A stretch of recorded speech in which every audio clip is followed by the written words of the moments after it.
আজকে ছিল ঐক্যসোনার অন্নপ্রাশনার, সেখানেই আজকে আমাদের ইনভিটেশন ছিল, তো তার জন্যই চলো রেডি হই। তো এই দেখো নীল রঙের একটা শাড়ি চুজ করেছি, এইটা আমার খুব ফেভারিট শাড়ি।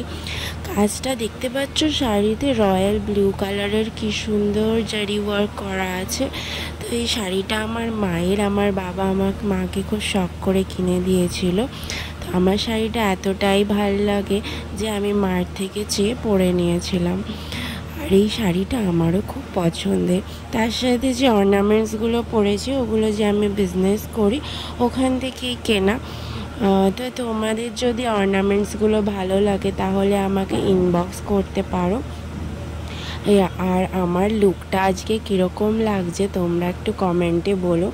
আমি খুব শখ করে আজকে সেরেছিলাম। আসলে কি জানো তো, তোমরা বলবে বাবা অন্যের অন্নপ্রাশনে তুমি এত সাজ দিচ্ছ, কি ব্যাপার, তোমার ছেলের অন্নপ্রাশন মনে হবে? আসলে সত্যি কথা বলতে আফটার প্রেগনেন্সি না একদম সাজা হয় না। তো সাজতে বরাবরই খুব ভালোবাসতাম, কিন্তু ছেলের জন্য একটু টাইম পায় না, মানে টাইম পেলেও না আর ইচ্ছা করে না। সারাদিন সব কিছু করার পর আর নিজেকে একটা চুল আঁচড়ানোর জন্য ইচ্ছে করে না। তো কোনো ইনভিটেশন পেলে না খুব মন চায় জানো, যে একটু ভালো করে সাজি, একটু সুন্দর করে সাজি, একটু সময় নিয়ে সাজি।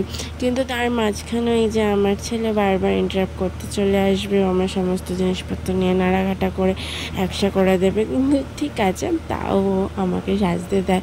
অ্যান্ড ও আমার সাজা দেখে খুব প্রশংসা করে, মানে সারাক্ষণ তাকিয়ে থাকে, আমার টিপ ধরে টানবে।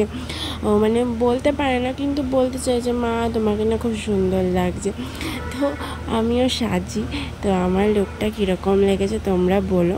কি বলো তো, আমি কিন্তু প্রশংসা পাওয়ার জন্য সাজি না, আমি সাজি নিজের জন্য, মানে ভালো লাগে তাই সাজি। কিন্তু তাও যদি কেউ একটু প্রশংসা করে দেয়, ভালো বলে দেয়, তাহলে নিজের একটা স্যাটিসফ্যাকশন লাগে যে ও আচ্ছা আমি একটু ভালো সেজেছি আজকে, আমাকে ভালো লাগছে দেখতে।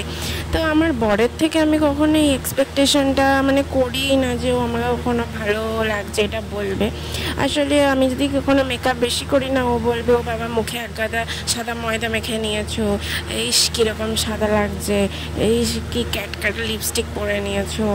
আসলে আমার পতিদেবতার না আমাকে নাইটি পরা এলো পাগলি খুব ভালো লাগে, তাই সে আর কখনো প্রশংসা করে না।